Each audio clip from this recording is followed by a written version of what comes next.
मैंने उस पुण्य आत्मा से कहा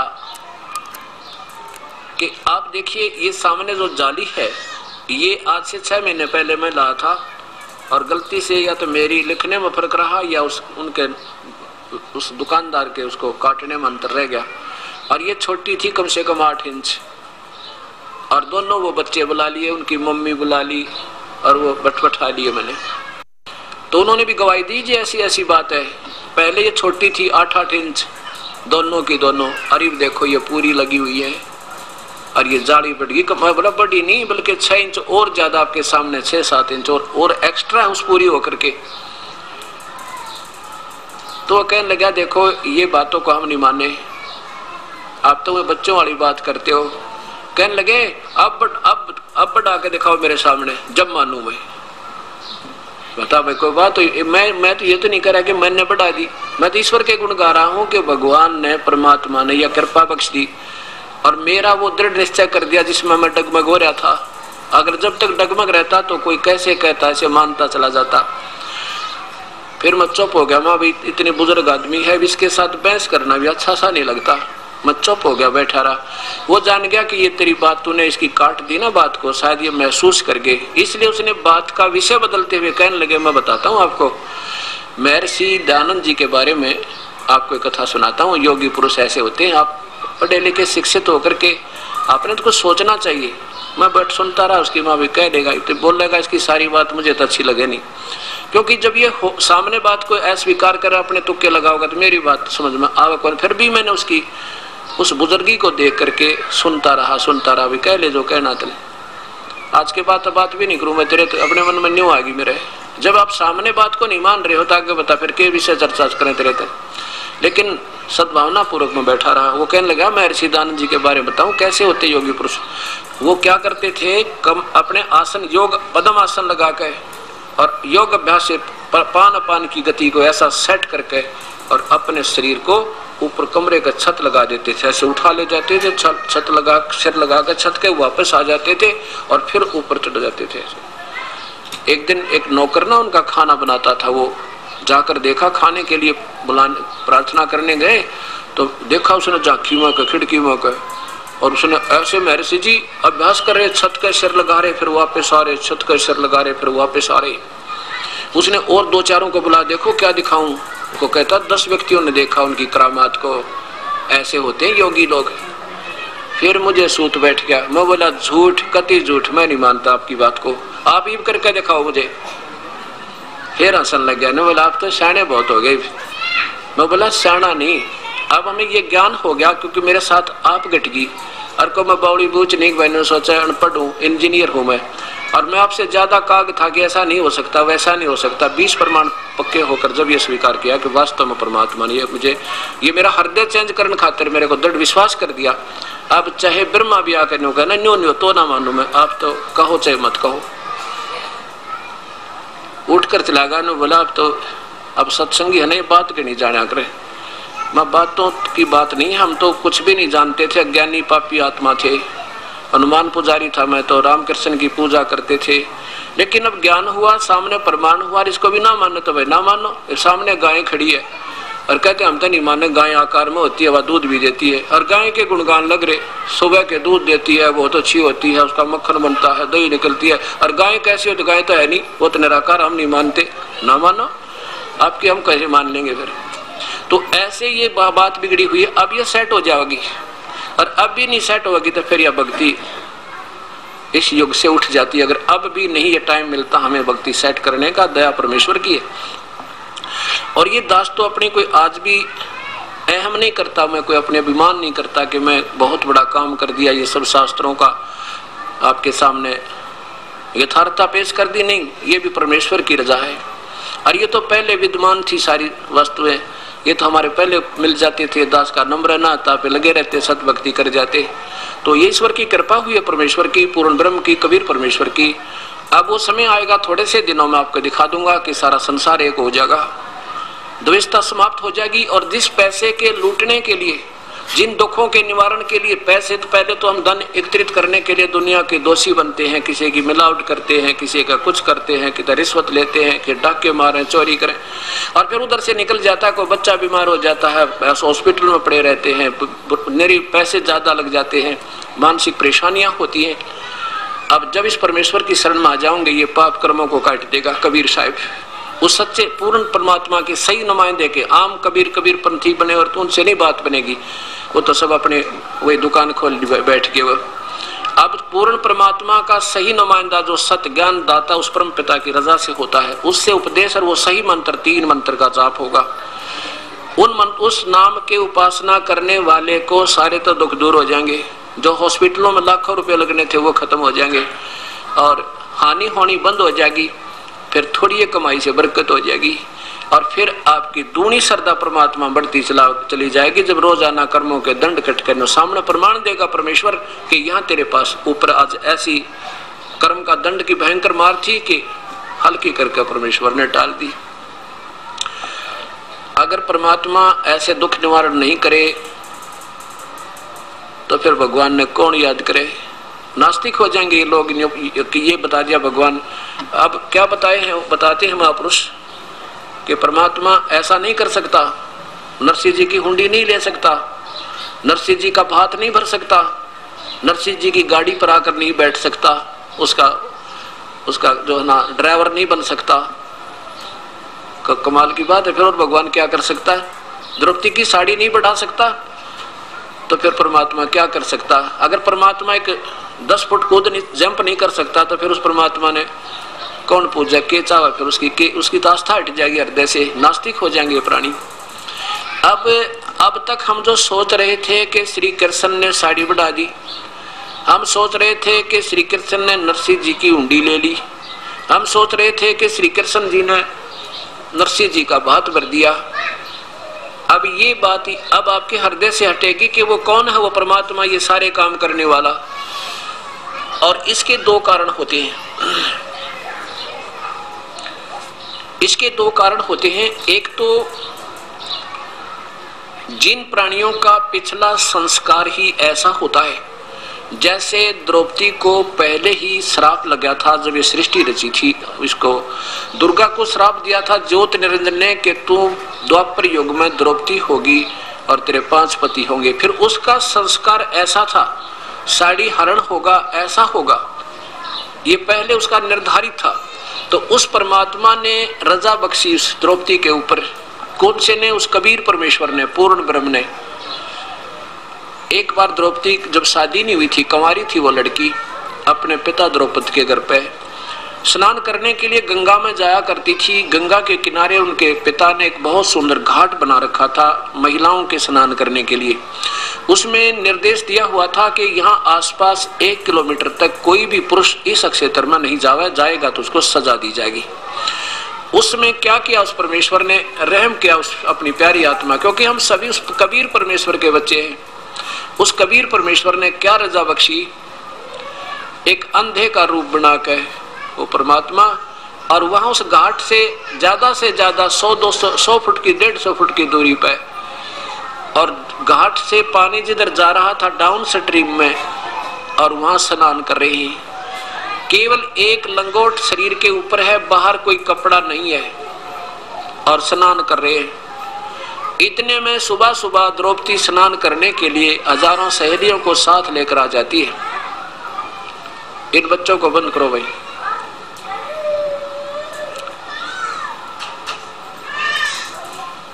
अब द्रौपदी हजारों सहेलियों के साथ प्रतिदिन स्नान करने के लिए आया करती थी। राजा की लड़की थी। उस दिन भी द्रौपदी अपनी सहेलियों के साथ स्नान करने जब आई, लड़की ने देखा कि ये महात्मा, ये संत स्नान कर रहा है और यहाँ तो किसी पुरुष का आना का अलाउड नहीं है। तो उसने देखा चलो अब तो महापुरुष को स्नान कर लेने दो, और संत भगत को संत यानी भगत को भगत मिल जा, साधु मिल जाए। इतनी प्रसन्नता होती है कि इनके साथ ईश्वर की चर्चा करेंगे, क्योंकि द्रौपदी भी खुद ईश्वर भक्त थी, आस्था थी, पिछली पुण्य आत्मा है, ये दुर्गा का अवतार थी। स्नान कर लिया कि स्नान करके बाद में बात करेंगे, तब तक महात्मा भी नहा लेगा, स्नान कर लेंगे। अब घंटा सारा लगा, लड़कियों ने उछल कूद करके नहा धोई करी, स्नान कर रही हैं, तो उधर उस महापुरुष ने अंधे ने सोचा भाई ये तो गलत आ गया, तू या तो गलत आ गया और ये तो लड़कियों का कोई नहाने का घाट है और मुझे दिखाई नहीं दिया, ऐसा सोच के मन ही मन पश्चाताप करें। और फिर क्या होता है, स्नान करते करते उनका जो एक का लंगोट था, एक का कपड़ा था, पर्दे पे बांध रखा था और वो बोधा हो गया था, काफी दिन से कमजोर हो गया था, नहाते समय वो हाथ से लगने से टूट गया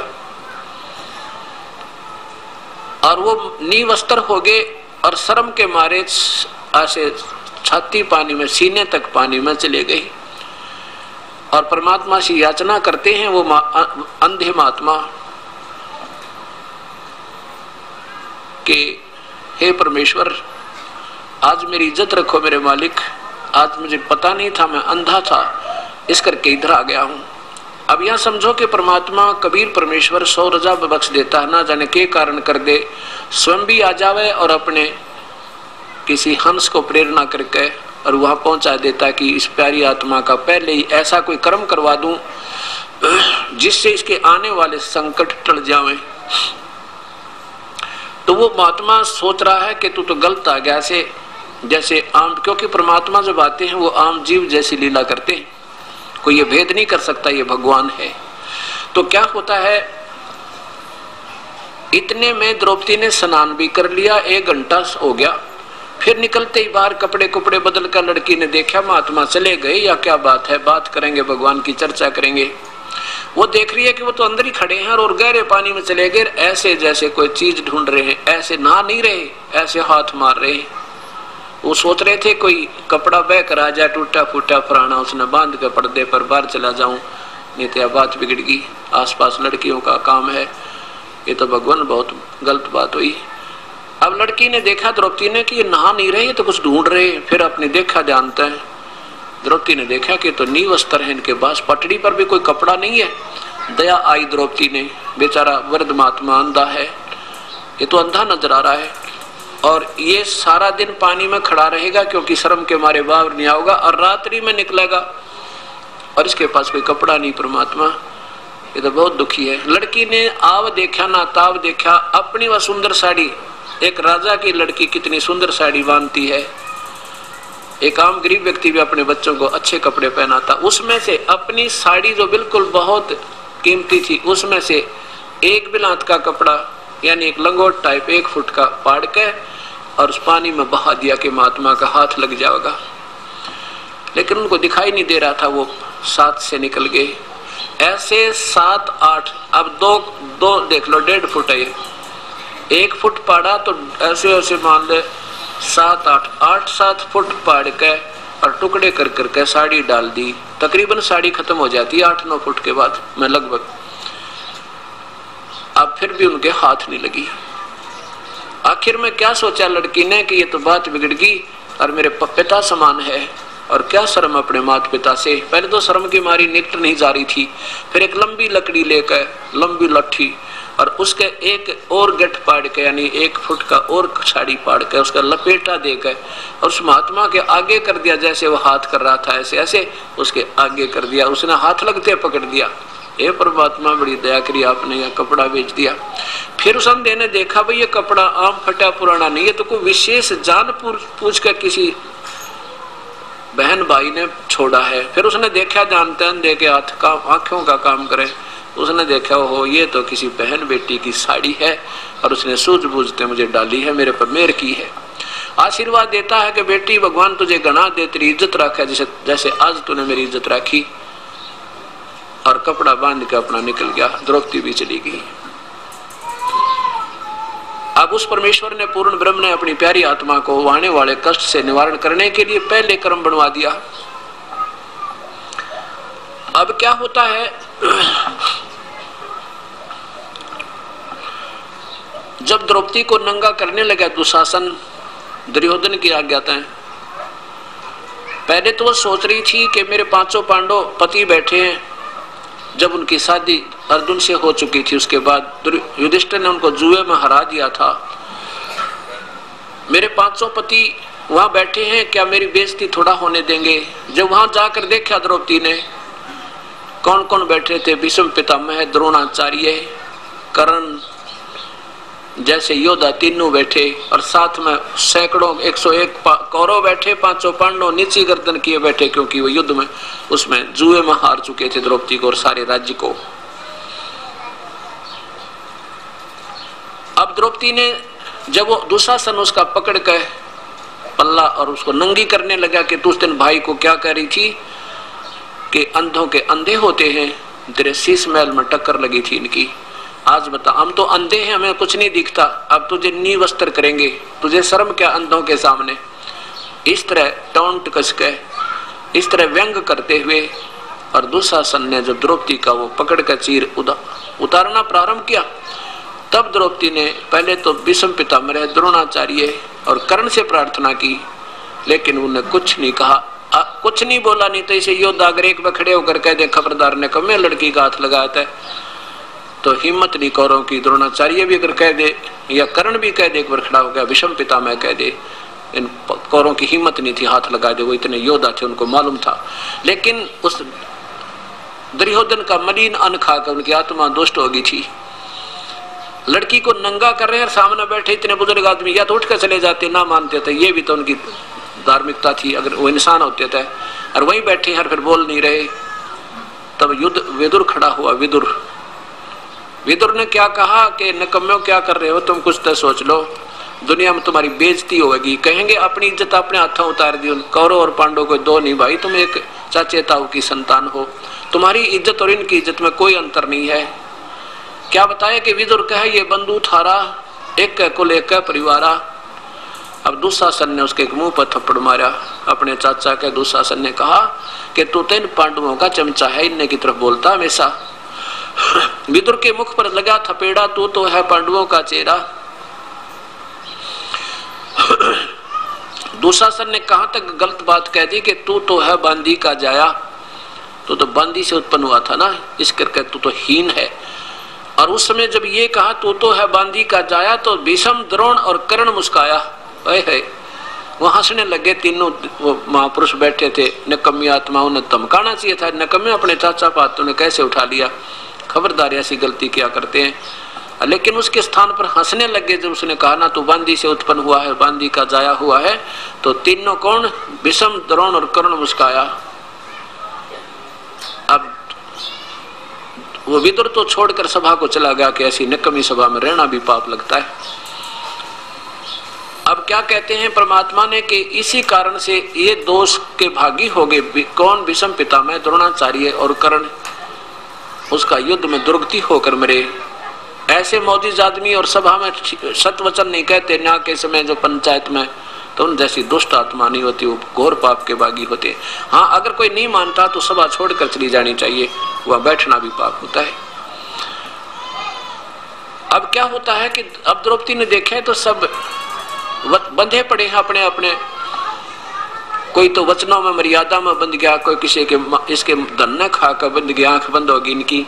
तेरे पति भी आज वचनबद्ध हो गए क्योंकि जुए में हार दी तू, ये भी कुछ नहीं बोल रहे।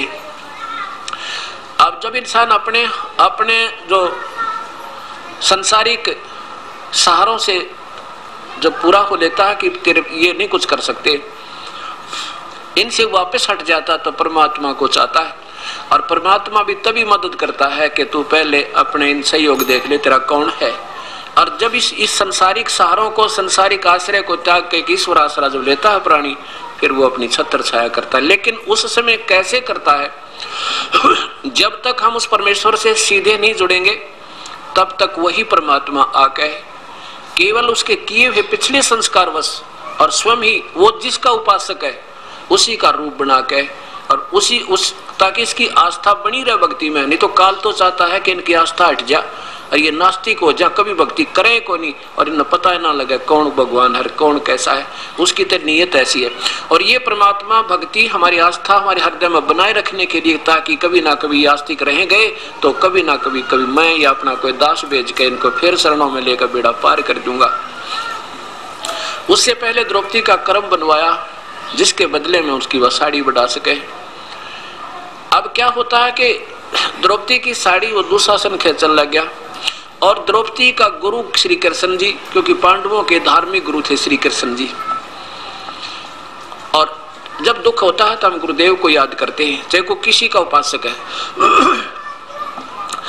और वो परमात्मा जब तक उससे नहीं जुड़ेंगे तब तो केवल कर्माधार में वही लाभ देगा आके, और जब हम उससे सीधे जुड़ जाएंगे तो हमारे पाप कर्मों को काट कर वो नए संस्कार खुद लिख देगा। अब क्या होता है, धर्मराज के दरबार में हमारे पुण्य और पाप दोनों लिखे जाते हैं। अब द्रौपदी का जब दुशासन चीरहरण करने लगे तो क्या हो गया, द्रौपदी ने पुकार की परम पिता किसको, भगवान श्री कृष्ण, क्योंकि उनके गुरुदेव थे। श्री कृष्ण को याद किया। श्री कृष्ण वहां अपने महल में द्वारका में उस रुक्मिणी के साथ पासे खेले महल में शतरंज खेल रहा था, और शतरंज खेलते खेलते जैसे ऐसे करते हैं ना, कोई पौ 12, कोई पक्के 18, कोई कच्चे 11 ऐसे बोलते हैं। जो ही ऐसे पासे डाले, और क्या होता है कि जैसे हम कोई जब दुख आता है तो रोते हैं भगवान के लिए, उससे पुकार करते हैं अपनी सुरक्षा और अपने बचाव के लिए। उस समय ये पुकार, आत्मा की पुकार, उस सच्चे दरबार में जाती है। सच्चे दरबार से वो परमात्मा के दरबार से फिर धर्मराज के दरबार में आती है, और धर्मराज के दरबार में उस आत्मा की वो फाइल खुल जाती है, वो कंप्यूटर में ऑन हो जाता है वो पुण्य वाली फाइल, और धर्मराज देखता है कि इस पुण्य आत्मा का कोई ऐसा पुण्य हो जिसके कारण मैं उसकी मदद करवा दूं। तो द्रौपदी की वह फाइल खुल गई वहां जाते ही उसकी पुकार सुन के, और वहां से फिर उस पुण्य वो देखा कि एक ऐसा पुण्य किया इस लड़की ने, कंधे महात्मा को निस्वार्थ भाव से ऐसा पुण्य किया है, और जिसके कारण तो साड़ी क्या ना जाने क्या बढ़ाया जा सकता है। तो वहां से वो उसका रिफ्लेक्शन आया, कहां, वो परमात्मा स्वयं, वहां से रिफ्लेक्शन आया उस कर्म का, किसमें, श्री कृष्ण के अंदर। और श्री कृष्ण ऐसे पासे डालता डालता अंदर से जुबान निकल गई, अनंत। अब देखो परमात्मा की लीला है ये। अब वहां तो श्री कृष्ण तो पासे खेल रहा है, परमात्मा वो कबीर साहब क्या करते हैं, आप सामने नहीं आते, क्योंकि हम उसको भगवान ने ना मानते, आज तक किसी ने बताया ना परमात्मा। वो क्या करता है कि श्री कृष्ण को शाबाशी दिवा दी, किसकी आस्था बनी रहे लड़की की, भगवान नास्तिक ना हो जा। श्री कृष्ण के अंदर अपनी शक्ति तो एक बटन दाब दिया, अनंत कहा उसने, अनंत। और कहना था पासे डाल के कच्चे 12 या पक्के 18, और वो कहा अनंत। रुक्मिणी हाथ पकड़ कर मुस्कान लगी कि हार गया अब तो, मेरा ना क्या के बोलने लगे, आपने तो क्या बोला बता मुझे, ये अनंत क्यों कहा, इसमें कोई शतरंज का वचन थोड़े ही है। उसमें फिर प्रेरणा कर दी, अंदर से उसको श्री कृष्ण को ज्ञान दिया। उसने देखा अपनी दिव्य दृष्टि से कि दुशासन ने द्रौपदी के साथ बद व्यवहार प्रारंभ कर रखा है, उसकी साड़ी उतारी जा रही है, और अनंत इसलिए कहा है। अब कौन बोल रहा है ये, यही सोचने की बात है। अब ये पीएचडी की बातें आपको कम से कम 2 साल के लगातार सत्संग सुनोगे जब समझ में आओगी। वो परमात्मा, उस पूर्ण परमात्मा का संपर्क इस आत्मा से है, क्योंकि हम उसके अंश हैं, उसका हमारे साथ संपर्क है, बिल्कुल सीधा वो अंश रूप में हमारे साथ रहते हैं, आत्मा से कभी दूर नहीं होते, एक पल भी, ऐसा भी उन्होंने व्यवस्था की हुई है। और आत्मा के साथी वही है, अंदर से वो आत्म रूप परमात्मा ही बोल रहा है श्री कृष्ण में। अब क्या कह रहा है कि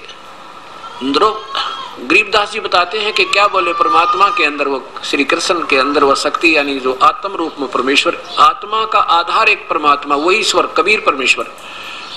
इस परमेश्वर में इतनी शक्ति है, ये असंख्य रूप बना के और अपनी उन पुण्यात्माओं विशेष कर रहता है जिनमें उनका अंश भक्ति का है। तो क्या बोले अंदर से कि रुक्मिणी कर पकड़ा मुस्काई, अनंत कहा मोकू समझाई। ये अनंत किस लिए कहा मुझे बताओ, हाथ पकड़ के श्री कृष्ण का। श्री कृष्ण के अंदर वो आत्म रूप, आत्म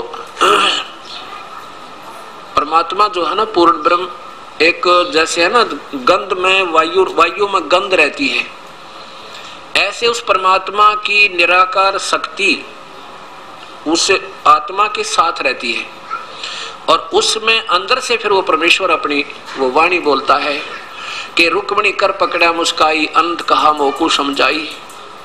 क्या बताते हैं कि दुशासन ने द्रौपदी पकड़ी और हमारी भक्ति सकल में सिखरी। और हमारी भक्त यानी भक्त आत्मा ही का ऊपर कोई ऐसा कोई उसका बचाव नहीं बना तो फिर कौन हमें याद करेगा। प्रभु की भक्ति आस्था हट जाएगी। जय हमारी भक्ति पछोड़ी होई, हमारा नाम ना ले वह कोई। कहते वहां कर दे ही से, कहते तन दे ही से पासा डारी और पहुंचे सूक्ष्म रूप मुरारी।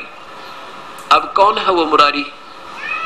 एक तो मुरारी श्री कृष्ण जी, क्योंकि हम श्री कृष्ण को ही आधारित मानकर चल रहे थे अभी तक, तो उसी के साथ साथ मिलती जुलती व्याख्या उस परमेश्वर की आएगी।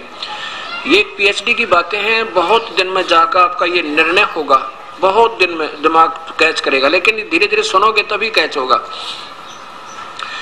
अब वो पूर्ण परमात्मा और तो कोई करे नहीं कुछ भी सकता, तीनों लोकों में प्रवेश करके वही सबका दान पोषण करता। ये बात आपने भी याद रखनी पड़ेगी, तब ये कहानी समझ में आओगी। ये पीएचडी आएगी, लास्ट पॉइंट।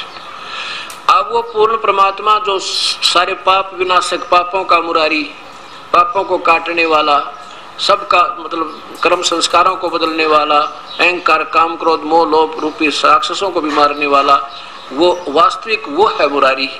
पहुंचे सूक्ष्म रूप मुरारी, वो परम पिता आके और वहां पहुंच गए पीछे थे और कृष्ण रूप बना के ऊपर बैठ गए। वो सोचल छिद्र मैं करूं अपने जन के काज, खेचत खेचत खेच कसीसा और सिर पर बैठे हैं जगदीशा। वो परमेश्वर, वो उत्तर पोषा तो अन्य तीनों लोकों में प्रवेश करके सबका धारण पोषण करने वाला वही। सिर पर बैठे हैं जगदीशा, खेचत खेचत खेच कसीसा, सिर पर बैठे हैं जगदीशा। कहते हैं द्रौप सुता के चीर बढ़ाए, शंख शंखों पार नहीं पाए। क्यों बढ़ाए? द्रौप सुता को दीने लीर, लीर माने एक टुकड़ा, एक कपड़ा दिया था, एक अंधे महात्मा को दान किया था, और ताते अंत बढ़ा दिए चीर। इस कारण से उस परम पिता ने ही उसके अनंत चीर बढ़ा दिए। अब ये बात ध्यान रखना कि श्री कृष्ण ने नहीं, श्री कृष्ण जी को तो नियमित बना के वो परमात्मा हमारी आस्था गुरुओं में बनाए रखने के लिए, इसलिए कि कभी जब समय आएगा सही गुरु मिलेगा तो आपकी आस्था ऐसी ही बनी रहे और सही गुरु में फिर ऐसे आश्रित हो जाए, फिर बेड़ा पार ऐसे ही होगा। बेशक से ये तीन लोग के गुरुओं में भी साधना और आस्था इतनी बनानी पड़ेगी तभी बात बनेगी। तो यहाँ क्या कहते हैं, अब हमने फिर देखना पड़ेगा 15वें अध्याय का ये 70वां श्लोक। इसमें इसको नहीं भूलना, जब ये बात समझ में आएगी कि श्री कृष्ण ने नहीं, वही परमात्मा तीनों लोकों में प्रवेश करके सबका धारण पोषण करता है, सबके काम वही करता है और दूसरे के बस के नहीं। गीता बोलने वाला भगवान स्वयं प्रमाण दे रहा। इसको मद्देनजर रखते हुए हमें इस सत्य ज्ञान को समझना है। देखिएगा अध्याय नंबर 15 का श्लोक नंबर 17। उत्तम पुरुष वास्तव परमात्मा तो उन दोनों से अक्षर और अक्षर से न्यारा है और वही तीनों लोकों में प्रवेश करके सबका धारण पोषण करता है। वो परमेश्वर परमात्मा अविनाशी परमात्मा परमेश्वर कहा जाता है। अब इसी बात का प्रमाण दादू जी कहते हैं, करे करावे साइया मन में लहर उठा, दादू सिरदर जीव के ये आप बगल हो जावे। करे करावे साइया कबीर परमेश्वर, और मन में लहर उठा और दादू सिरदर जीव के आप बगल हो जा। जैसे पांडवों की यज्ञ में सुदर्शन जी को तो लहर उठाकर निकाल दिया, वो तो निकल गया, वहां नहीं पाया झोपड़ी में। जो श्री कृष्ण जी और पांचों पांडव आमंत्रित करने दोबारा गए और उनका रूप बनाकर सुदर्शन का बैठ के झोपड़ी में वही कबीर परमेश्वर, और जाकर उनका काम बना दिया। वो तो सोच रहे हैं सुदर्शन जी ने हमारी यज्ञ पूर्ण कर दी, क्योंकि ये सामने नहीं, अपने आप महिमा नहीं चाहते, अपनी प्यारी आत्मा की महिमा बनाते हैं ताकि आने वाले लोगों के मेरी भक्ति में श्रद्धा और बढ़ जा। तो इसलिए कहते हैं करे करावे साइया मन में लहर उठा, और दादू सिरधर जीव के, इस जीव के को हो श्री कृष्ण ने साड़ी बढ़ा दी, हो सुदर्शन ने शंख बजा दिया, और आप बगल हो जा, आप दूर हो जाता, पता भी नहीं लगने देता ये कहानी कैसे करूं, किस टाइम कर गए। तो इन बातों से आपने समझना। फिर क्या होता है, एक नरसी नाम के भक्त थे। वो पहले बड़े कंजूस थे और 56 करोड़ की संपत्ति उनके पास थी। केवल एक लड़की थी और उसकी भी शादी कर चुके थे, और फिर भी वो कंजूस हुआ बैठा, चिचड़ हुआ बैठा, चिपक रहा उस माया के। और परमात्मा ने सोची, देखिए प्यारी आत्मा, ना इसके पास कोई लड़का और 56 करोड़ की संपत्ति, आज से काफी समय पहले था, अरबों खरबों की संपत्ति समझो। और नादान आत्मा चौनी दान नहीं करता, यो गधा बनेगा भूत इस माया के चिपट के। उसके लिए उस परमेश्वर ने ना जाने के किस प्रकार से प्यारी आत्मा से वो माया का जाल छुटवाया। कैसे? नरसी बहुत कंजूस आदमी हो गया था और उसकी हुंडी चला करती। हुंडी क्या होती है? जैसे ड्राफ्ट बनाए जाते हैं आजकल, बैंक ड्राफ्ट बनाते हैं कि एक कागज पे लिख देते हैं पैसे जमा करवा के कि हमने इसके इतने पैसे जमा हो गए और किसी बैंक में दे दो, वहां से आपको पैसे मिल जाएंगे। पहले हुंडी हुआ करती थी, इनको हुंडी कहते थे। वो उसमें कुछ एक शहरों में एक आध व्यक्ति को गवर्नमेंट नॉमिनेट कर देती थी, उसकी संपत्ति का हिसाब लगा के कि इतने रुपए तक का ड्राफ्ट बना सकता है और हुंडी दे सकता है। वो फिर आपस में 6 महीने में आदान प्रदान, वर्ष में एक दूसरे के साथ वो सेठ लोग कर लिया करते थे, इनको हुंडी कहते थे। अब नरसी जी बहुत कंजूस हो गया था और उसकी हुंडी चला करती थी। पैसे 56 करोड़ उसके पास, रुपये 56 करोड़ रुपए की संपत्ति। अब क्या होता है, एकदम उसकी पत्नी ने कहा कि आप गंगा स्नान करवा के लाओ हमें। सेठ कहने लगा, क्यों पैसे बर्बाद करे, यही नहा ले, क्या करेगी, क्या रखा है, इतनी दूर जाओगी, ये है वो। उन्हें सोचा भी 10-20 रुपए खराब होंगे, और जैसे बहका रखा किसी को भी गंगा पर जाओ वहां दान जरूर करे। तो बोली आत्मा ऐसे चल पड़ी। ज्यादा कहने से तो वो चल पड़ा, भी चल दिया, दुखी करेगी, रोजाना सिर में दर्द रखेगी, चल घूम आते। चल पड़े, गंगा में जाके स्नान करने लगे। इतने में वो कुपूर्ण परमात्मा, क्योंकि वो श्री कृष्ण के पुजारी थे तो बाद में श्री कृष्ण की महिमा गाई गई। कोई बात नहीं, आप इसको सुनते रहना, फिर आपको समझ में आ जाओगी कौन थे वो भगवान जो सबके दुख दूर करने वाले। वो पूर्ण परमात्मा आके, पहले तो हम भी आपको समझाने के लिए शुरू में श्री कृष्ण कहा करते थे, श्री कृष्ण आगे, लेकिन उस समय आपकी बुद्धि और ये शास्त्र नहीं दिखा पा रहा था, इसलिए सोचा करता कि बिल्कुल भी ना सुनेंगे मेरी एक बात को। अब आपके सामने प्रमाण शास्त्र आ गया, अब सारी समझ में आओगी आपके, मैं जो बात बताऊंगा वो सही सत्य समझ में आ जाएगी। तो पूर्ण परमात्मा वो उत्तम पुरुष तो अन्य अपरम अक्षर पुरुष सतपुरुष अकाल मूर्त आए, एक ब्राह्मण रूप बना के कहने लगे, सेठ जी कुछ दान करो, गंगा स्नान करने आए हो तो दान किया करते हैं, क्योंकि जैसी वो परंपरा उन्हें बना रखी थी उसी को आधार लेकर के। सेठ बोला, मेरे पास पैसे थोड़े हैं पंडित जी, किसी और पे ले जा, आप जाओ।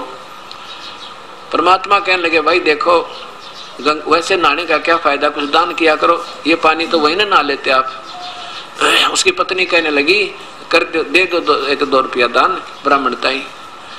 बोला, ना ले, चुप करके स्नान कर ले, यहाँ ले आया ना इस ये बड़ी समझ तू, पैसे दान कर दे। कितना हो पैसे? कोई ना, थोड़े लाया हूं मैं। आखिर में भगवान ने कहा 8 अन्य कर दे। ने बोला 8 अन्य भी कोई नहीं है। कहने लगा 4 अन्य तक कर दे, 4 अन्य भी कोई नहीं। आखिर में बोला 1 टका दूंगा, 1 टका। वो बोला 1 टका ही दे दे, कुछ तो हाथ तो छोड़ दे तू। ने बोला 1 टका दे दूंगा, पर दूंगा मेरे वहां आ जाइए, मेरे घर पर। भगवान बोले चल घर पर दे दिए भाई। अब नरसी नहा धोकर घर आके स्नान कर कर अपने घर पहुंच गए। अब नरसी जी ने जाके वह पोटड़ी रखी थी सफर वाली, पीछे तो परमात्मा ने जाके वह खटखटाया दरवाजा, नौकर आया। नौकर ने पूछा क्या बात है ब्राह्मण? पर ब्राह्मण वेश में परमेश्वर बोले, भाई आपके सेठ जी ने मेरा 1 टका की यहाँ पर रखी है दान करने की, और वो कहो मेरा टका दे दे, तो घर आके देने की कही थी, मैं फिर अपना और काम जाना है दूर। अब नौकर ने जाके, सेठ जी तब बैठा था, इतने में कहा जी एक पंडित जी आ रहे हैं बाहर द्वार पर खड़े और कह रहे हैं आपने कोई गंगापुर उनका 1 टका दान करने का प्रॉमिस किया था, वो लेने आए से अपना। अब उसने सोचा नरसी ने तो बड़ा ढीठ आदमी गिला लिया, तो कहने लगा भाई यूं कह दे अब सेठ जी आ रहे थके हैं, कल देंगे, बैठ जाए इंतजार, कल कल कल देंगे। नौकर ना का संदेशा दे दिया। परमात्मा बोले भाई कोई बात ना, कल दे देंगे, विश्राम कर लेते हैं, बार बार के आ जाए तो लेके जाऊंगा। उसी के बाग था एक उस कोठी के बाहर, उसमें बाग के नीचे परमात्मा ब्राह्मण रूप में अल्लाह के बिछा के चादर लेट गए। सुबह उठते फिर खटखटा दिया दरवाजा, दरवाजा खटखटा भी कहो सेठ जी ने मेरे और टका दे दे। नौकर गया, सेठ जी वो ब्राह्मण खड़ा द्वार पे अपना दान दक्षिणा मांगे। सेठ ने सोचा बड़ा ढीठ आदमी तो गया भी को नहीं। अब सेठ ने सोचा आज ही एक टके की इज्जत लगा रहा है, कल न मन माने 100 रुपये की लागत बैठ जाए तो इसको तो रास्ता पा गया करिए, और किसना भी काम कर दो इसका ना आगे फिर से दुखी करेगा। यो कहने लगा यूं कह दे, नौकर से कहा सेठ नरसी ने, यूं कह दे भाई मेरे हमारे सेठ जी बीमार हो गए और ठीक हो जाओगे जब देंगे, सफर में आए थे बुखार बन गया।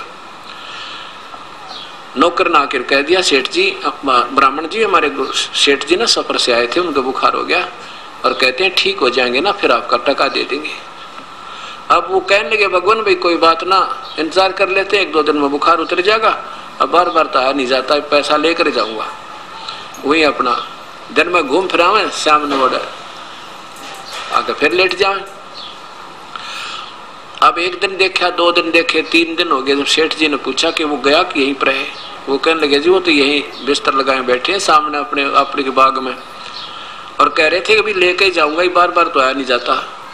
सेठ नरसी इतने निकम्मेपन पा गया, कहने लगा न्यू कह दो वो तो मर गया सेठ थे बस। अब नौकर ने जाकर कह दिया ब्राह्मण हमारे सेठ जी का तो स्वर्गवास हो गया, और भाई बड़ी दुख दर्द बात हुई है, तो बीमार हो गए बेचारे, गंगा स्नान करके आए थे। भगवान बोले भाई कोई बात नहीं, तो मरना जीना तो लग रहा है, चलिए मृत्यु तो होगी पर तो अंतिम संस्कार करा के जाऊंगा, यूं तक जहाज। तो नौकर ने आके कहा सेठ जी वो तो ये कह रहे हैं, ऐसे कहा भी अंतिम संस्कार करा के जाएंगे, बात तो बहुत बुरी बनी है। चलो तो ऐसे तो क्या जाता है। सेठ जी बोला तो ढीठ आदमी है भाई, ऐसे करो तुम लकड़ियां ढोने शुरू कर दो, शायद उसका समझ में आ जाए वास्तव में मर गया तो ना लकड़ी क्यों, सेठ गांव का मर जा, शहर का तो दुनिया इकट्ठी हो जाए, सब ना बेरा हो। वो 4 आदमी लकड़ी ढोए उसके नौकर, और लकड़ी डोली जब ने बोला गया कि यहीं पर है जी, वो तो एक लकड़ी उठा रहा है साथ में और शमशान घाट की तरफ जाने लग रहा है। तो कहने लगा भाई मेरी तुमने करो एक अर्थी तैयार करो, जनाजा बना दो नकली। अब सेठ जी को लौटा दिया, उन 4 उठा दिया नौकरों ने और चिता के ऊपर रख दिया। चिता के ऊपर जब रख दिया तो परमात्मा डाल कर लकड़ी न जो ले रहे थे कंधे पे, और कहने लगे निकम में सेठ जी तो भी वह पक्का उस्ताद निकला। अब देख 1 टके में जान देने को जा रहा है, भाई हमने माफ कर दिया तेरा दान, हम लेते नहीं। सेठ बोला पक्की बात है, कहाँ पक्की बात है, अगजात है, अकात आप जा रहे हैं भाई। भगवान चल पड़े और सेठ ने वो सारी लकड़ी वापस ठुआई, चलो सारी ठाक ले चलो उठाओ। और बची खुची जो थी ना छोटी मोटी बच जाकर उन आप धोती गए उसमें कपड़े में डाल के और सारिया की नो गठड़ी बांध दिया हुआ, वो भी वापस पहुंचा दी। अब अगले दिन उन्होंने सोचा चलो वो तो गया ब्राह्मण था। नेक्स्ट डे अगले दिन आकाश तो दूर तक घूम फिर आऊंगा, तो 2-3 दिन जंगल पानी भी घर में जाना पड़ा। दूर तक घूमने निकल गया सैर सपट्टा करने के लिए। उधर से परमात्मा आगे नरसी रूप बनाकर वो एक पूर्ण ब्रह्म, और नौकरों से बोले भाई एक काम करियो, कोई नकम्मी आत्मा है ना, कल कई दिन का तंग कर ब्राह्मण मुझे, आज वो मेरा रूप बना के ना आ जा, कभी उसको अंदर मत पड़ने देना, वो हो सके मेरा भी रूप बना के आ जाए। और तो इसकी चाल चली नहीं, और आ जा तो उसने कह दिया चला जा, ना मानो उसका 2 ठोक दियो। अब सेठ जी का रूप बना के परमात्मा अंदर प्रवेश कर गए। अब सेठ जी आया 2-8 घंटे पीछे खूब सैर सपट्टे करके। अब जो द्वार पर खड़ा था नौकर कहने लगा भाई वहीं खड़ा हो जाना, सेठ दे रुपये तो बहु रुपया है, हमारे सेठ जी को बहुत परेशान कर लिया तूने। आप देखा ना वो सच्ची कह रहे थे हमारे सेठ जी के मेरा रूप बना कर आएगा, तो वो एक काम कर दिया। और वो सेठ क्यों रुका, नौकर के कहने तो बिल्कुल सामने आ गया। तो वो नौकर कहते रहे तुझे सुना नहीं, लठ उठाया। तो वो कहता अरे फलाना मल दकड़ा मल क्या कर रहा है तू, मैं वो हूँ सेठ हूँ नरसी, है तू क्या बात कर रहा है मेरे तय? ने बोला हमारे भगवान हमारे सेठ तो अंदर पहुंच चुके हैं और उन्होंने हमें कह दिया है कि वो आज मेरा रूप बनाकर आ जा मनमाना कभी तो उसका दो ठोक दियो, और हमारे सेठ तो अंदर है भाई, तू चला जा, ये आदेश गलत हो रहे हैं ना, तो हम तेरे देंगे मार, तो पिट जाएगा, चला जा यहाँ से।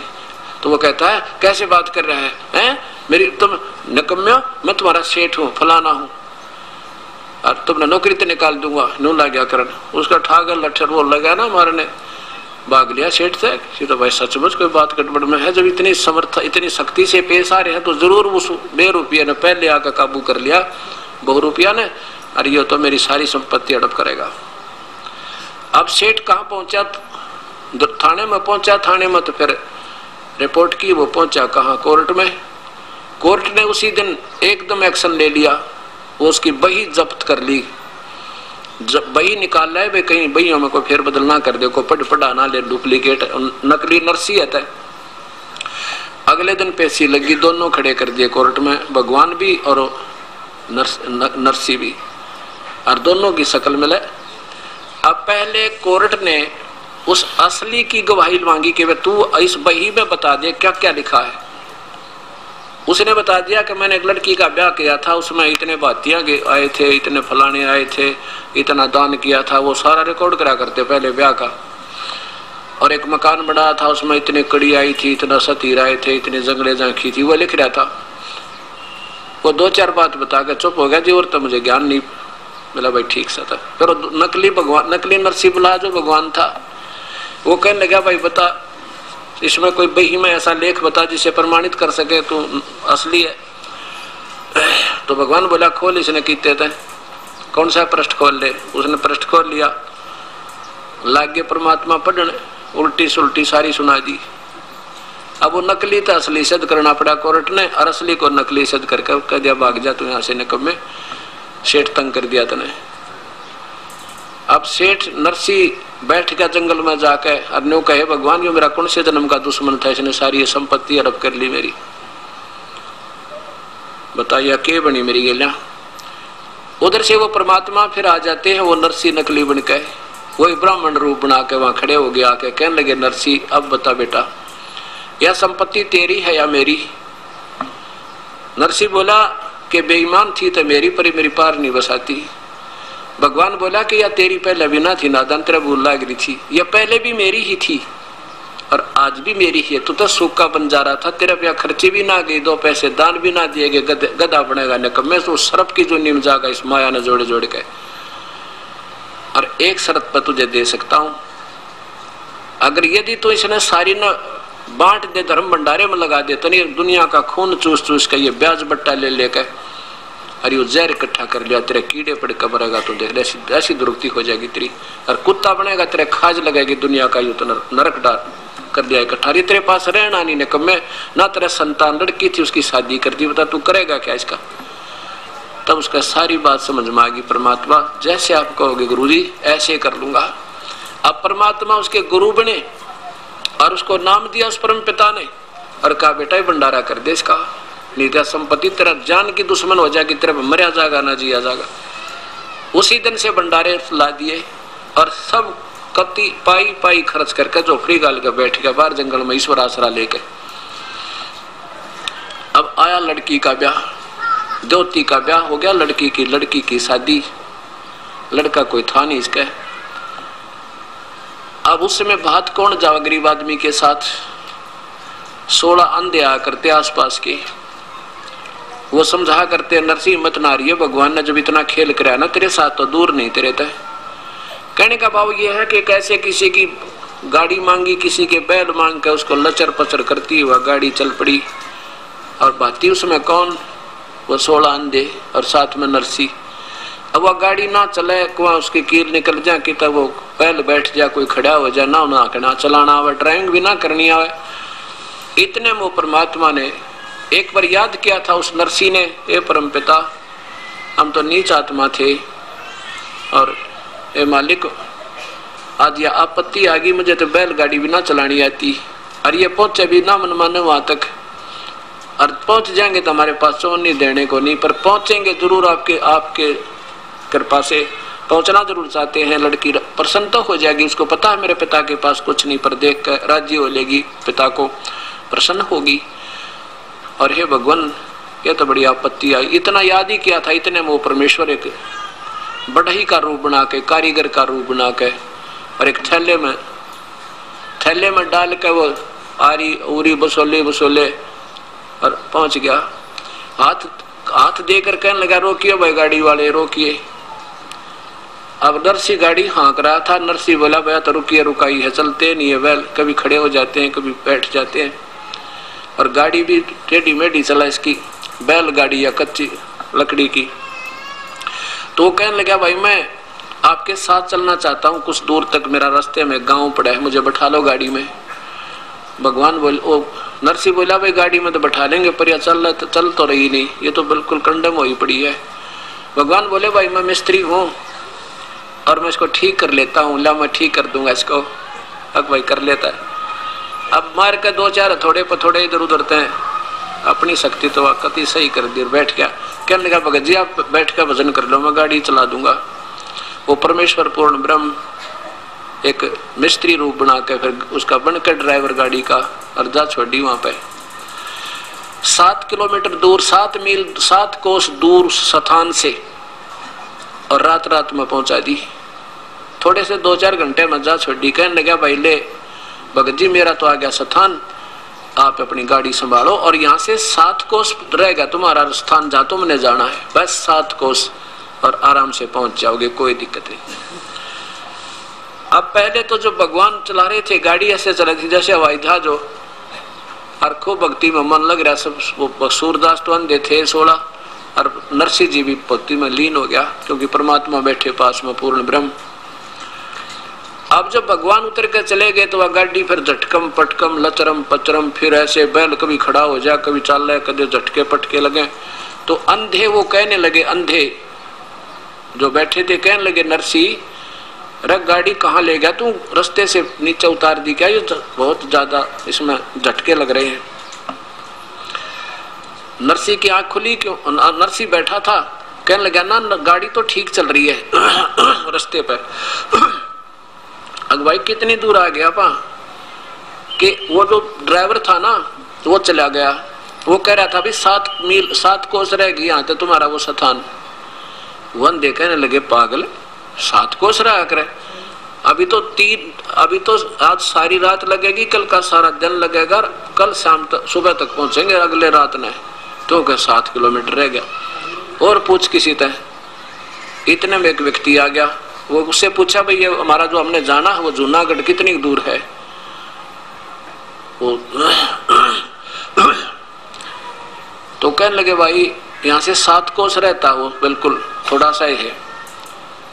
तो नरसिंह कहने लगा नंदों से, भाई ये तो 7 कोस बताओ यहाँ से। तो वो एक अंधा सियाना बहुत था, शिक्षण नाम था उसका, वो शिक्षण नाम कहने ने कहा, और नरसिंह वो आदमी कहाँ गया जो गाड़ी चलावा था, जिसने गाड़ी ठीक करी थी? वो तो जी उतर कर चला गया। अरे देखता किधर गया वो? अब इतनी देर में ज्यादा 3-4-5 मिनट हुई होंगे, उन्हें देखा था कितना वो आदमी दिखा ना, सारे खेत खाली पड़े थे, कोई आसपास आड़ भी नहीं ना दिखाई दे। नरसिंह वो शिक्षण बोला, निकम्मे तो भगवान था। अरे हम तो अंधे थे, तेरे तो आंख थी, इतने चरण क्यों ना पकड़ दिया परमेश्वर के? आपने देखे या गाड़ी पहले हाल भी नहीं लगे थी हमारे, कोई थोड़ा सा भी झटका नहीं लगा था, करीब देख इस गाड़ी की हालत उसी जमीन पर चल है। अरे तो भगवान थे भाई, ये तो हाथ नहीं आए। नरसिंह तो ने गलती कर दी। नरसिंह का क्या बताऊं भगत जी, उन क्या है पाछा, तो मुझे भी भक्ति में घना जोर से आनंद आया, और मेरी तो ऐसी आनंद आ रहा था, बोलने दिल नहीं कर रहा था, और वो भाई मेरे तो पकड़ा कर बैल चले गए। अब फिर पहुंच गए वहां पर, बात भरने कुछ को नहीं, पाटड़े पर पहुंच गए, और माई ने उसकी समदन ने जो ना उसके ऊपर ताना कस दिया। पड़ोसन कहने लगी, क्या लाया तेरा बाती, क्या देगा भात में तेरे को? समदन कहने लगी, उस नरसिंह की जो लड़की की सास आरता लिए खड़ी थी थाल का, कहने लगी, के देगा यो कंगाल, डले दिए इसने, 2 डले देगा, हमारी बेइज्जती करने आ गया। 56 करोड़ का मालिक था, लुटा दी सारी निकम्मे ने, आज हमारी बेइज्जती कराना आ गया, यो डले डालेगा थाली में, के डालेगा? जब इतना ही कहा था उसने समदर ने, तो नरसी की आंखों में पानी आ गया। परमात्मा जो रखेगा तो ही रहेंगे, कोई हमें इज्जत करे तो बेइज्जती करो। तो परमात्मा भी कहते हैं मम संत आदर अनादर करो क्यों ना कोई, और मम संत शरण जगत जान छोई। मेरी शरण में आके चाहे तुम्हारी कोई इज्जत करे चाहे बेइज्जती करे, तुम चिंता ना करियो। और मेरी शरण में जो आ गया तो बाकी जगत तो समझो राख है, ये बकवाद देख रहा करते हैं। पर आने दो मेरा समय। कहते हैं कल्पे कारण कौन है कर सेवा नी काम, और मन इच्छा फल देऊंगा जो पड़े मेरे तय काम। अब यहाँ उस परमेश्वर का काम आ गया था। इतने में आकाश से कहते एक सोने और चांदी के 2 डले आए और समदन की थाली में पड़ गए, वो यावासी होगी। और इतने में कहते ऊपर से वर्ष नोटों की बारिश होने लगी। नोटों चांदी के सिक्के थे पहले, ऐसे वर्षा होने लगी। और इतने में वो परमात्मा एक गाड़ी लेकर, भरी हुई गाड़ी, उनकी लड़कियों के देते हैं ना दहेज पेज, वो अगलियां की और पछलियां की, वो कम से कम 150 तीड़ लाकर दर दिए थान के थान। और वहां गाड़ी छोड़ दी कि ले उतार ले बेखारी न तुम अपने हमारे भगत के बारे में ऐसे नहीं कह देगी। और इतना कहकर समेत गाड़ी और बैल छोड़ कर वो अंतर ध्यान हो गए, परम पिता दिखाई नहीं दिए। बोलो सतगुरुदेव की जय। अब नरसिंह पुजारी श्री कृष्ण का था, वो न सोचा श्री कृष्ण कर रहे हैं। कहते करे कराव ऐसा ये मन में लहर उठा, और दादू शरदर जीव का वो आप बगल हो जा। ये बड़ाई नहीं की करवा देता श्री कृष्ण राम आदि की, और करता स्वयं। फिर क्या होता है कि एक दिन नरसिंह जब बैठा था अपनी कुटिया में, झोपड़ी में, 4 साधु संत द्वारका जाने के लिए भगवान के उस द्वारका को देखने की इच्छा करके आगे। और पहले नरसिंह के वो ड्राफ्ट चला करते थे, हुंडी चला करती थी। अब वो पहले भी 1-2 बार हुंडी बनवा कर गए थे। अब गांव में जाकर नगर में पता किया भी नरसिंह जी कहाँ हैं। वो गांव वाले ने बताया कि वो तो भाई बाहर बैठे हैं। क्या काम है कि एक हुंडी बनवानी थी। गांव वालों ने मजाक कर दिया, कहने लगा भाई वो नरसिंह एक बकवाद करता है, अब वो जल्दी सी हुंडी नहीं बनाता, उसको वो कहेगा मैं कंगाल हो गया हूँ, मजाक करता आजकल वो। और ज्यादा जोर दोगे ना जो बनाओगे ना तो बनाता नहीं। कहाँ है कि वो बाहर झोपड़ी में बैठा है, वहां चला गया। चारों के चारों वो भक्त आत्मा जो तीर्थ यात्रा पर आए हुए थे, उन्हें सोचिए 500 रुपये हमारे पास है, रास्ते में कोई छीन ना लेवे, हुंडी बनवा ले, चलते हैं द्वारका में, किसी सेठ से ले लेंगे। अब नरसिंह के पास गए, नरसिंह से वो 500 रुपये रख दिए और कहा सेठ जी हमारी हुंडी बना दे। नरसिंह कहने लगा महात्मा जी मैं अब सेठ नहीं रहा, मेरी हुंडी चलती नहीं, वो कैंसिल होगी गवर्नमेंट की तरफ से, मेरे पास पैसा नहीं है अब। तो चारों महात्मा कहने लगे भाई बिल्कुल ठीक कहते, गांव वाले तो बकवाद करने लग गए हैं, तेने शर्म नहीं आती महात्माओं के साथ ऐसा व्यवहार करता है, तुझे पाप लगेगा, हम पैसे दे रहे हैं कोई मुफ्त हो रहे बना रहे तेरे से। अब नरसिंह ने सोचा भी ये मानना नहीं, और संत से ना जाने इनकी आत्मा दुखी होगी, बताए क्या करूं। गांव वालों ने इनके साथ उनको बहका दिया, मजाक कर दिया।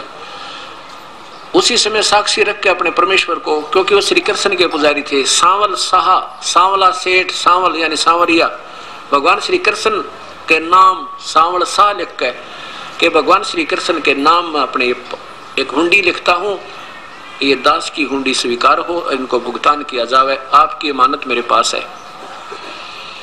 500 रुपये ले लिए और वो कागज बना के दे दिया, अब ले जाओ सेठ महात्मा जी। वो चल पड़े। पीछे से सेठ ने क्या किया, उन 500 रुपये का एक भंडारे का सामान, घी, चावल, खीर, दूध दाद बनाकर और भंडारा कर दिया। 500 की रोटी खिला दी। अब 500 रुपये बहुत होते थे, 50,000 के करीब हो जाए आजकल के, पूरा भंडारा कर दिया। अब वो चारों महात्मा पहुंच गए कहाँ, द्वारका में। वहां जाकर पूछा भाई कोई सावड़ नाम का सेठ है। वो सेठ जिसकी हुंडी चला करती उसके पास गए, वे एक सेठ हुंडी उसकी चलती है, उससे पूछ लो। उसने देखा, कहने लगे ये तो नरसिंह की बनाई हुंडी है क्या, ये नहीं चलती इसकी, अब ये तो कंगाल हो गया, दुनिया को ठगने लग गया, अब झूठी हुंडी बना के, ये तो दिवाला निकल गया इसका। तो सारी द्वारका में पूछ लिया, सांवल नाम का कोई सेठ हो, कोई नहीं पाया। और सब मजाक करने को नरसिंह तो ठगन लग गया दुनिया को, अब उसकी हुंडी नहीं चलती, उसका ड्राफ्ट नहीं चलता। अब चारों महात्मा जाके एकांत में बैठ के नगर तबार भाई के बता, वो तो मना करे था बेचारा, हमने सिर में दर्द कर दिया, उसके गले पीछे पड़ गए, किसी के कहने सुनता है। उनको ये भी विश्वास था कि वो नेक आत्मा है, हमारे पैसे जो के तो पाऊंगे, पर ये तो हम दिक्कत होगी यहाँ पे। इतना सोच ही रहे थे कि उधर नरसिंह जी की दिव्य दृष्टि काम करने लगी परम पिता की दया से। उसने देखा कि परमात्मा ने आके उनको महाराज संतों को पैसे दिए क्या नहीं दिए। देखा तो उनको पैसे नहीं मिले और मायूस हुए बैठे। अपनी पत्नी से कहा नरसिंह जी ने कि तूने जो सामान लाए थे हम 500 रुपए का, वो सारा वितरित हो गया या कुछ बकाया है। लगी जी थोड़ा सा आटा बचा है, ऐसा होगा तो 2-4 रोटियां बन जा। और वो कौन सा बचा, वो पलोथन का। पलोथन क्या होता था, पहले रोटी बनाने के लिए एक बनाते थे गोल गोल सी लोई, और उसको सूखे आटे में लगा लगा कर रोटी बनाती थे। अब काफी भंडारा हुआ था, उसमें थोड़ा सा आटा बच गया, जिसमें 4 रोटियां बन गया। वो कहने लगे जी वो पलोथन यानी थोड़ा सा आटा बचा है 4 रोटियों के का, और तो सारा भंडारा लगा दिया। तो उसने कहा नरसिंह ने 4 रोटी बना।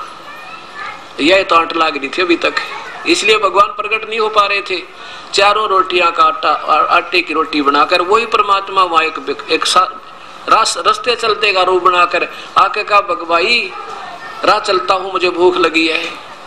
होए होए, वो परमेश्वर स्वयं आके और उसी समय कहा जा भाई भगत जी बैठो, हो बड़े ले रोटी ताजी ताजी बना रखी है। 4 रोटी खाकर परमात्मा वहां प्रकट हो गए और जाके कहा कि आ जाओ भाई, कैसे बैठे हो महात्मा।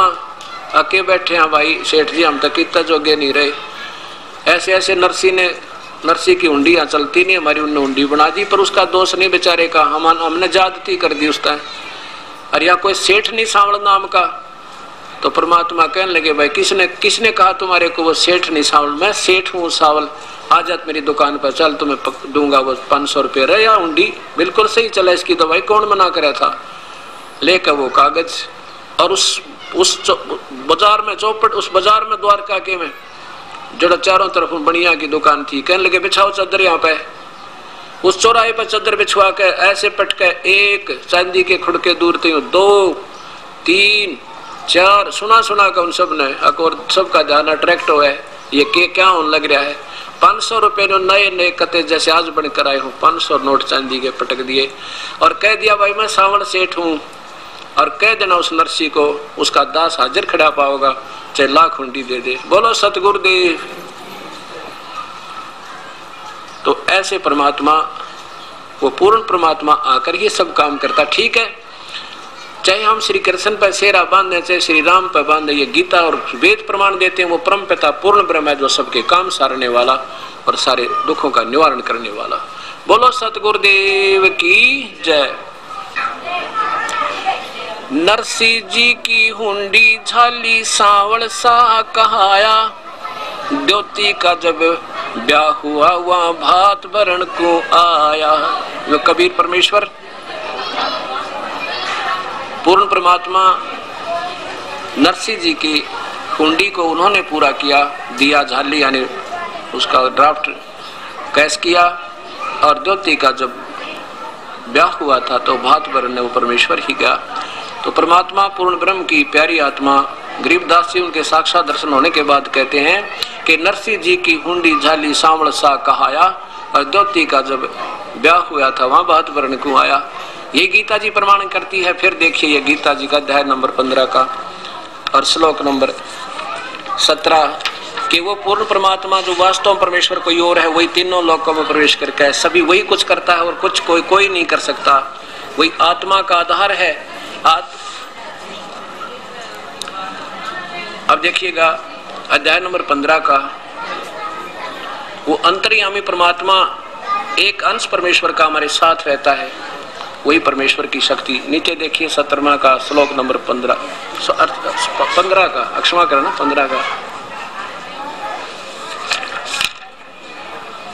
15 का ये 16 और 17 15 का, और नीचे देखो 17। उत्तम पुरुष वास्तव परमेश्वर तो कोई इन दोनों से भी नारा, ब्रह्म और परब्रह्म से भी, और वही तीनों लोकों में प्रवेश करके सबका धारण पोषण करने वाला करता है। अविनाशी परमेश्वर परमात्मा इस प्रकार कहा गया है। अब ये परमेश्वर पूर्ण ब्रह्म है, सतपुरुष है, कबीर साहब है, अन्य परमात्मा है जो सबके सब काम करता है। तो क्या कहते, अंतर्यामी एक तू आत्म के आधारे, जो तुम छोड़ो हाथ तो हमें कौन उतारे पार। सत साई।